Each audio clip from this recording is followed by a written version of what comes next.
Hello everyone, कैसे हैं आप सब और क्या हाल समाचार हैं आपके।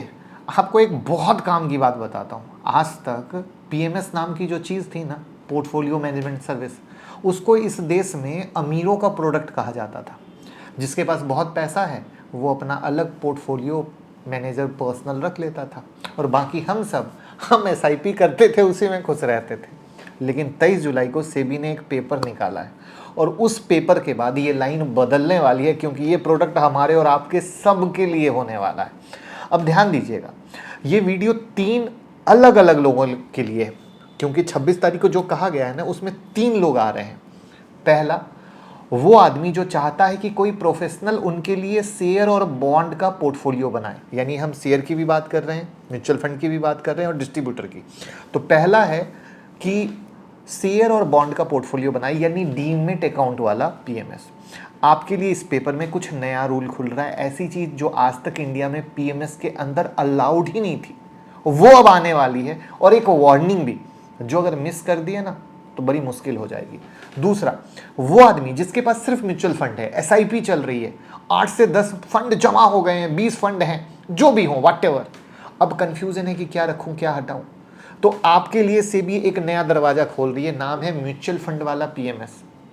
और तीसरा, अगर आप एक म्यूचुअल फंड डिस्ट्रीब्यूटर हो या इस लाइन में काम करते हो या आना चाहते हो, तो भाई आपके लिए भी इस पेपर में सबसे बड़ी खबर है, क्योंकि अब आप खुद पीएमएस चला सकते हो एक शर्त के साथ, वो भी बताऊंगा। और मैं खुद म्यूचुअल फंड डिस्ट्रीब्यूटर हूं, तो मेरे लिए भी गुड न्यूज होने वाली है, क्योंकि आप सब कहते हो ना, तो कुछ ना कुछ तो आपके लिए भी निकल के आएगा।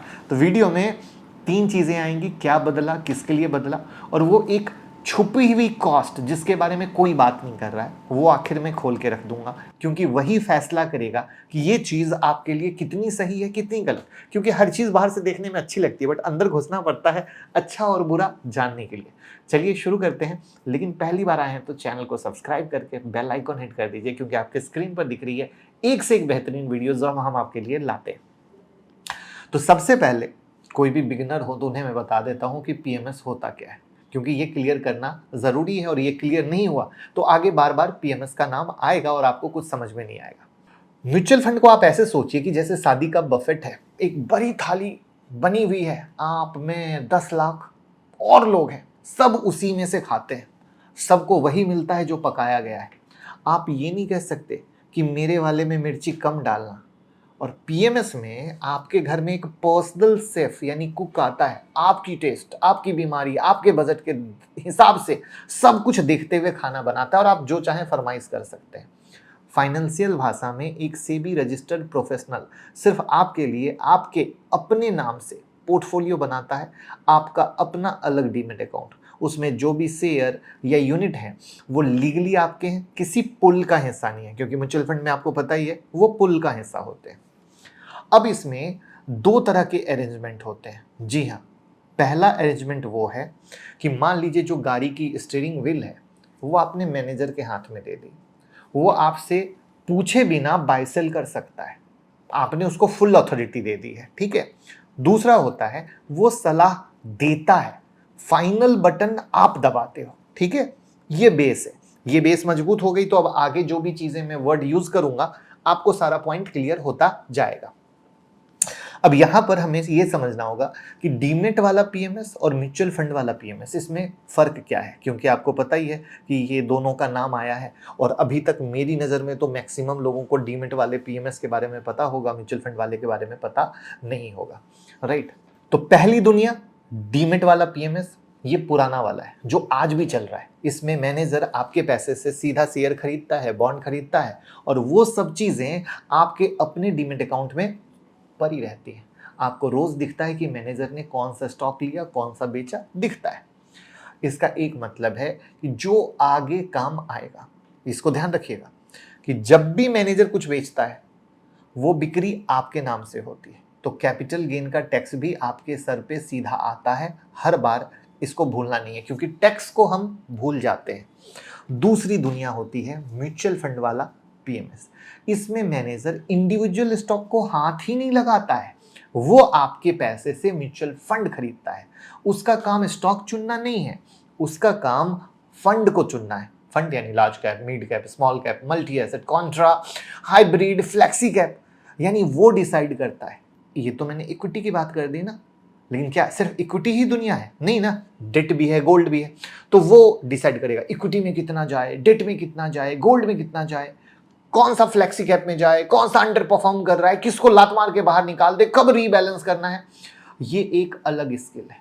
जो आदमी 10 फंड की एसआईपी चलाकर कंफ्यूज हो गया, उसकी असली प्रॉब्लम स्टॉक पिकिंग नहीं है, पता है उसकी प्रॉब्लम है एलोकेशन, उसकी प्रॉब्लम है रीबैलेंसिंग, उसकी प्रॉब्लम है मेरा गोल क्या है। तो इन सब के मद्देनजर म्यूचुअल फंड का पीएमएस आता है। अब यहां पे सबसे जरूरी सवाल आता है, और मैं चाहता हूं आप इसका जवाब ध्यान से सुने भी। 23 जुलाई को जो पेपर है वो किस वाले पीएमएस के लिए है? डीमेट वाले के लिए है या म्यूचुअल फंड वाले के लिए? तो जवाब है दोनों के लिए। एक ही पेपर, दो अलग हिस्से। हिस्सा नंबर 1, ध्यान से सुनिएगा। पुराने डीमेट वाले पीएमएस के रूल में बड़े बदलाव प्रपोज किए गए। वो दरवाजा जितना खुला था ना, उससे ज्यादा खोल दिया गया है, ध्यान से। और हिस्सा 2, म्यूचुअल फंड वाला पीएमएस, आज तक कोई अलग ऑफिशियल कैटेगरी था ही नहीं। सेबी इसे बिल्कुल नई अलग रजिस्ट्रेशन कैटेगरी बना रही है, प्लान कर रही है। इसका अपना लाइसेंस, अपना रूल, अपना एंट्री टिकट होगा। अब मैं दोनों को अलग अलग बताता हूं। पहले ये समझ लेते हैं कि सेबी को इसकी जरूरत क्यों पड़ी, क्योंकि वो डेटा भी जब आप सुनोगे तो आपके होश उड़ जाएंगे कि ये दुनिया बहुत बड़ी है, बट हमें तो पता ही नहीं थी। क्योंकि ऐसा तो है नहीं कि सेबी को अचानक जरूरत पड़ी होगी, वो कुछ ना कुछ तो डेटा देख रहा होगा। तो वो डेटा की कहानी है नंबर्स। नंबर्स में छुपी है सारी दुनिया, ठीक है। तो पहला, इस देश में टोटल डीमेट अकाउंट कितने हैं? तो मई 2026 तक दोनों डिपॉजिटरी मिला लें तो लगभग 23 करोड़ होंगे, लमसम, ऊपर नीचे थोड़ा बहुत जो भी रखना हो। दूसरा, पीएमएस के टोटल क्लाइंट कितने हैं? 2,19,000। एक बार फिर से सुनना, यानी मोटा मोटा 23 करोड़ वर्सेस 2,19,000। ये भी आंकड़ा रफली थोड़ा ऊपर नीचे रख लेना। अब आप सोचोगे तो पीएमएस तो एक छोटा प्रोडक्ट है ना। गलत, महागलत, यही है ट्विस्ट। पीएमएस इंडस्ट्री का टोटल पैसा अप्रैल 2019 में था 18 लाख करोड़ और मई 2026 में पहुंच गया 42,61,000 करोड़। 7 साल में डबल। अब मेरे साथ एक छोटा सा डिवीजन करो। 42.61 लाख करोड़ को बांटो 2.19 लाख क्लाइंट में। एवरेज निकलता है पर क्लाइंट 19 करोड़ रुपए की इन्वेस्टमेंट। हाँ, ये बात अलग है कि इसमें बड़े इंस्टीट्यूशन अकाउंट भी हैं जो ये एवरेज को खींच रहे हैं, लेकिन पिक्चर साफ है। पैसा बहुत है, लोग कम हैं, इंडस्ट्री बहुत गहरी है, बट लोग उसका मजा नहीं ले रहे हैं। अब तीसरा, रजिस्टर्ड पोर्टफोलियो मैनेजर 2020 में थे 226, आज है 515, यानी मैनेज करने वाले डबल हो गए, लेकिन उनके पास उतने क्लाइंट नहीं आ रहे। तो सेबी ने सब चीज को समझ लिया। अब सेबी के सामने साफ प्रॉब्लम थी कि एक तरफ दुनिया के सबसे बड़े रिटेल इन्वेस्टर का बेस, दूसरी तरफ एक प्रोफेशनल सर्विस जो उस बेस तक पहुंच ही नहीं रही है। तो कहे भैया अब नया पेपर बनाते हैं और सबको लाते हैं इस पीएमएस में, क्योंकि पब्लिक भी ढूंढ रही थी कि भैया कुछ कम पैसे वाला स्कीम लाओ। म्यूचुअल फंड में भी ढूंढ रहे थे कि कोई पीएमएस वाला लाओ। अच्छा, आप ईमानदारी से बताना, क्या म्यूचुअल फंड में कभी पीएमएस की सोच आपके दिमाग में आई थी? हाँ या ना, बस कमेंट में इतना लिख देना। तो अब इसमें हम पहले ये समझते हैं कि डीमेट वाले पीएमएस में क्या बदल रहा है, क्योंकि डेटा से तो आपको समझ में आ गया कि ये समंदर है, ठीक है। तो डीमेट यानी शेयर वाली बात हो रही है। तो अब तक इंडियन पीएमएस मैनेजर की दुनिया में कुछ दीवारें थी, वो दीवारों को हटाया जा रहा है। पहला दीवार है विदेश का दरवाजा। आज तक पोर्टफोलियो मैनेजर अपने पैसे से फॉरेन सिक्योरिटीज नहीं खरीद सकते थे। अब यहां प्रपोज किया गया है कि वो overseas listed share, overseas bond, overseas fund, यहां तक कि ओवरसीज रीट भी खरीद सके। और इसके लिए फेमा और एलआरएस के रूल लगेंगे और आपकी साफ लिखित सहमति लेनी पड़ेगी, ठीक है। अब एलआरएस मतलब लिबराइज्ड रेमिटेंस स्कीम, आरबीआई का वो रूल जो डिसाइड करता है कि एक इंडियन साल भर में बाहर कितना पैसा भेज सकता है। दूसरा रास्ता खोल रहे हैं टू बी लिस्टेड सिक्योरिटीज, यानी वो शेयर जो अभी लिस्टेड नहीं हुए हैं लेकिन होने वाले हैं, मैनेजर उनको पहले से खरीद सके, ये अलाउ करने का भी प्रपोजल है। सुन के मजा आ रहा होगा कि डीमेट में तो अब रिटर्न अच्छे मिल सकते हैं, बिल्कुल मिलने के चांसेस हैं, ये रास्ता खुल रहा है। तीसरा है अनलिस्टेड डेट।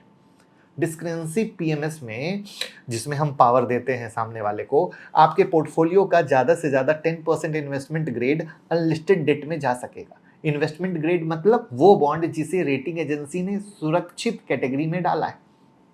चौथा डेरिवेटिव, मैनेजर का टोटल डेरिवेटिव एक्सपोजर क्लाइंट के एसेट का 1.25 टाइम्स तक हो सकता है और अनहेज्ड शॉर्ट पोजीशन एयूएम के 50% पे कैप रहेगा। पांचवा, छोटे मैनेजर को राहत दी जा रही है। अगर किसी मैनेजर के पास 10 से कम क्लाइंट है या 100 करोड़ से कम एयूएम है तो उसको अलग डीलिंग रूम रखने की मजबूरी नहीं होगी जो पहले थी। यानी अगर कोई भी पीएमएस को समझता होगा दोस्तों, ये एकदम माइंड ब्लोइंग, मतलब माइंड बॉगलिंग चीज लेकर आ रही है सेबी। अब ध्यान दो, इस सेक्शन की सबसे जरूरी लाइन आ रही है। अगर आप एक पुराने पीएमएस क्लाइंट हो, जब मिनिमम सिर्फ 25 लाख रुपए का नियम होता था तो आपको छूट मिली हुई थी, जिसे ग्रैंडफादरिंग कहते थे। मतलब पुराना इन्वेस्टर पुराने रूल पे चलता रहेगा, लेकिन इस पेपर में वो छूट खत्म होने जा रही है। प्रपोजल ये है कि ऐसे क्लाइंट को 36 मंथ का वक्त मिलेगा अपना इन्वेस्टमेंट बढ़ाकर 50 लाख तक लेकर जाने का। तो अगर आपका कोई पुराना पीएमएस अकाउंट 25-30 लाख का पड़ा हुआ है तो ये लाइन आपके लिए है, अलार्म लगा लीजिएगा। तो किस किस का 25-30 लाख का क्लाइंट है, पीएमएस है, प्लीज लिखिएगा कमेंट में पीएमएस, पता तो चले।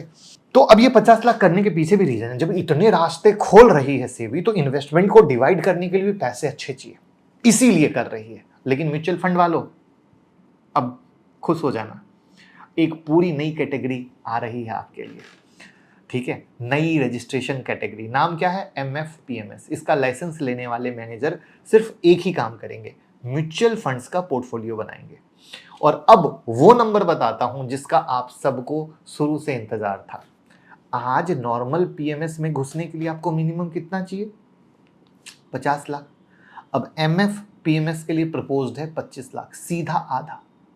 वो आदमी जिसके पास 25-30 लाख है वो एसआईपी से आगे बढ़ना चाहता था, लेकिन 50 लाख का गेट देखकर जाता ही नहीं था, वो वापस लौट आता था कि नहीं भैया ये 50 लाख हो ही नहीं पाएगा। बट 25 लाख वाले बहुत लोग हैं जो इंतजार कर रहे थे किसी बेहतरीन चीज का। अब यहां पर पैसा कहां जा सकता है, तो ये इस प्रोडक्ट की पूरी पर्सनैलिटी है। एमएफ का जो पीएमएस मैनेजर है सिर्फ 3 चीजें छू सकता है, ध्यान से सुनिएगा। पहला, म्यूचुअल फंड के डायरेक्ट प्लान। दूसरा, ईटीएफ। और तीसरा इसके अंदर घुसाया जा रहा है एसआईएफ, जो प्रोडक्ट के बारे में हमने डिटेल वीडियो बनाई है। बहुत अच्छा प्रोडक्ट आया है, प्लीज लिंक मैं डिस्क्रिप्शन में डाल दूंगा, कमेंट में पिन कर दूंगा, एसआईएफ की वीडियो जरूर देखिएगा। तो अब ना कोई इंडिविजुअल स्टॉक, ना कोई बॉन्ड, ठीक है।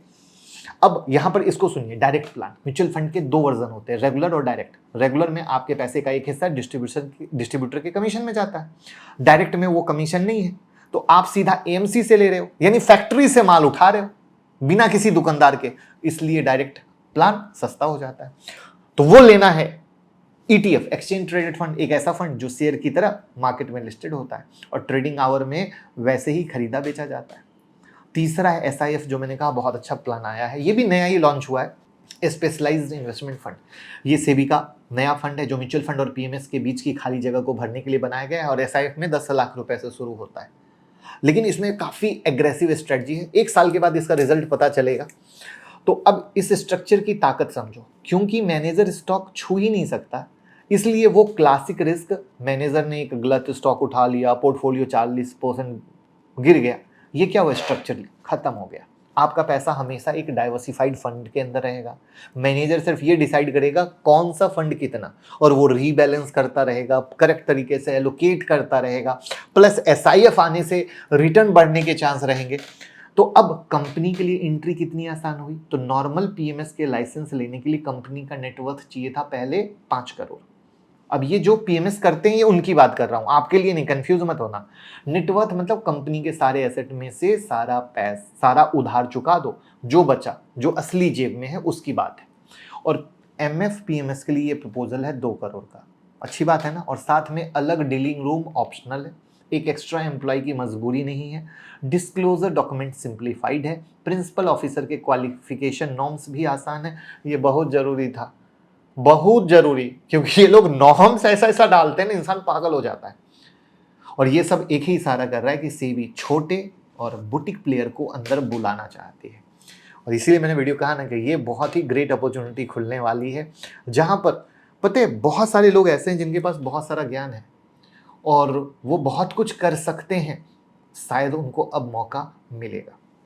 अब हम बात करते हैं डिस्ट्रीब्यूटर भाइयों के लिए, जिसका मैंने वीडियो के शुरू में प्रॉमिस किया था कि ये एमएफपीएमएस का लाइसेंस लेगा कौन। सिर्फ बड़ी पीएमएस कंपनी नहीं, प्रपोजल ये है कि म्यूचुअल फंड डिस्ट्रीब्यूटर भी एमएफपीएमएस ले सकता है, यानी मैं जो डिस्ट्रीब्यूटर हूं तो मैं भी ले सकता हूं, रजिस्टर्ड इन्वेस्टमेंट एडवाइजर भी, और जो ऑलरेडी रजिस्टर्ड पोर्टफोलियो मैनेजर हैं वो। तो इसे एक अलग इन्वेस्टमेंट अप्रोच के रूप में ऑफर कर सकते हैं, यानी जो आदमी आज तक सिर्फ कंपनियों पे फंड बेच रहा था वो अब रेगुलेटेड तरीके से फी बेस्ड पोर्टफोलियो मैनेजमेंट का बिजनेस खड़ा कर सकता है। ये क्यों? क्योंकि आपको भी पता है एसआईपी में बहुत पैसे आ रहे हैं, म्यूचुअल फंड में काफी पैसे आ रहे हैं। तो उसी अपॉर्चुनिटी को देखते हुए कि लोगों को सही और अच्छे तरीके से रिटर्न मिल सके, ये प्रोडक्ट को डिजाइन किया जा रहा है।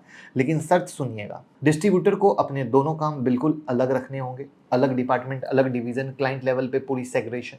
इसको आर्म लेंथ कह सकते हैं, मतलब दो हाथ के फैसले पे रखना ऐसे। और सबसे बड़ी लाइन, एक ही क्लाइंट को वो दोनों सर्विस नहीं बेच सकते। अगर मैं आपका डिस्ट्रीब्यूटर हूं तो मैं आपका पोर्टफोलियो मैनेजर नहीं बन सकता, या तो एक या दूसरा।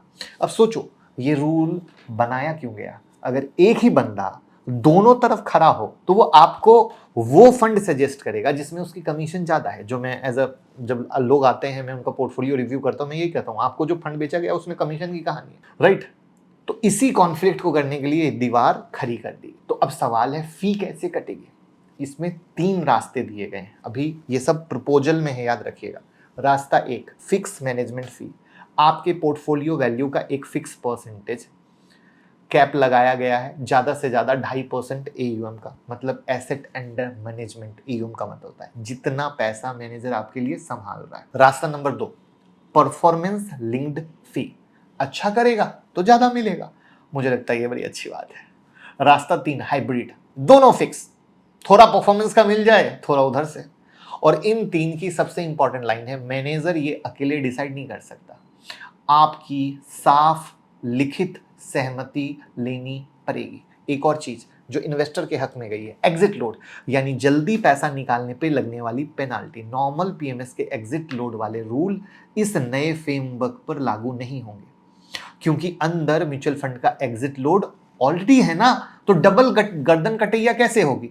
तो मतलब ऊपर से पीएमएस भी काटे। तो ये बहुत अच्छी बात है, डबल चार्जिंग पर रोक लगाई गई। मतलब मैं आपको वीडियो के शुरू में भी बोला था कि ये जो है सेबी ने बहुत अच्छा किया, और आप भी जैसे जैसे वीडियो को सुन रहे होगे, अगर आप इस लहमे तक आए होगे, प्लीज वीडियो को लाइक करना, ठीक है? अब आपकी एक गलत फहमी भी दूर कर देता हूं, ये प्रोडक्ट सस्ता नहीं, ये कम मिनिमम वाला है। अब ध्यान से सुनिएगा, आपका पैसा जा रहा है म्यूचुअल फंड के डायरेक्ट प्लान में, बराबर? मैंने क्लियर कर दिया था। उस फंड का अपना खर्चा होता है, एक्सपेंस रेशियो। डायरेक्ट प्लान में ये आमतौर पर आधे से 1% के बीच में होता है, और उसके ऊपर बैठी है एमएफपीएमएस मैनेजर की फी, जो मैंने क्या बताई, 2.5% तक जा सकती है, दोनों को जोड़िए तो सालाना टोटल खर्चा पहुंच सकता है 2.25% से 3% तक। अब समझिएगा, आपके अंदर वाले फंड का मैनेजर ऑलरेडी एक प्रोफेशनल है, वो ऑलरेडी स्टॉक चुन रहा है। अब उसके ऊपर आपने एक और प्रोफेशनल बैठा दिया जो फंड चुन रहा है, 2 लोग, दोनों की तनख्वाह आप दे रहे हो। और म्यूचुअल फंड की दुनिया में 1% का खर्चा 20 साल में क्या करता है, ये आप खूब अच्छे तरीके से जानते हो। कंपाउंडिंग दोनों तरफ चलती है, रिटर्न पे भी और कॉस्ट पे भी, और इतनी ईमानदारी से कोई आपको ये नहीं बताएगा, सिर्फ आपको फंड बेचेगा। तो आपका भाई है कि वो, मैं म्यूचुअल फंड मैनेजर हूं, बट मैं ये भी बोलूंगा कि रिटर्न पे भी लगता है तो कॉस्ट पे भी लगता है। अब इंसाफ की बात, एक अच्छा पॉइंट भी बता देता हूं, यहां पे सेक्शन 2 वाली बात काम आएगी, जो मैंने कहा था, याद रखना। डीमेट वाले पीएमएस में मैनेजर जब भी एक शेयर बेचता है, वो ट्रांजैक्शन आपके नाम से होता है, मतलब कैपिटल गेन का टैक्स हर चरण पे आपके सर पर है। और एमएफ वाले पीएमएस में फंड के अंदर जो खरीद फरोख्त हो रही है उस पे आपको टैक्स नहीं लगता है, वो गेन फंड के अंदर ही कंपाउंड होता रहता है। आपका टैक्स तब बनता है जब मैनेजर आपके म्यूचुअल फंड यूनिट को स्विच करेगा या रिडीम करेगा। तो स्टॉक लेवल पे जो टैक्स की कहानी है वो यहां पर नहीं है, लेकिन अगर मैनेजर बहुत ज्यादा फंड स्विच करता रहे तो टैक्स फिर भी लगेगा ना, तो ये भी हमें देखना होगा और वो खर्चा छोटा नहीं होता है। तो मैंने हर प्रॉज कॉन्स को चीर फाड़ के रख दिया है, इस वीडियो को सेव करके रख लीजिएगा क्योंकि ये प्रोडक्ट आएगा उस समय ये वीडियो की ज़रूरत पड़ेगी, क्योंकि कोई भी इंसान इतनी ईमानदारी से इतने तरीके से नहीं बताएगा। इस वीडियो को अपने दोस्तों के साथ, अपने फैमिली ग्रुप में, अपने व्हाट्सएप पे प्लीज़ ज़रूर शेयर कीजिए, सबको पता चल सके अच्छा और बुरा, वरना लोग आपको सिर्फ अच्छा अच्छा बताते रहेंगे। तो सवाल ये है कि फैसला कैसे लेना है, तो ये अभी बना नहीं है, कंसल्टेशन पेपर है, सेबी ने इंडस्ट्री और पब्लिक से राय मांगी और वो विंडो 13 अगस्त को बंद हो रही है। फाइनल रूल में नंबर बदल सकते हैं और हाँ, सेबी की वेबसाइट पे आम आदमी भी अपनी राय दे सकता है। तो ये सिस्टम सिर्फ बड़ी कंपनी के लिए नहीं है, सबके लिए है। तो बस जाइए वीडियो को शेयर कीजिए, मैं इसके बाद जब बनेगा तो वो डिटेल वीडियो भी बनाऊंगा। Thank you.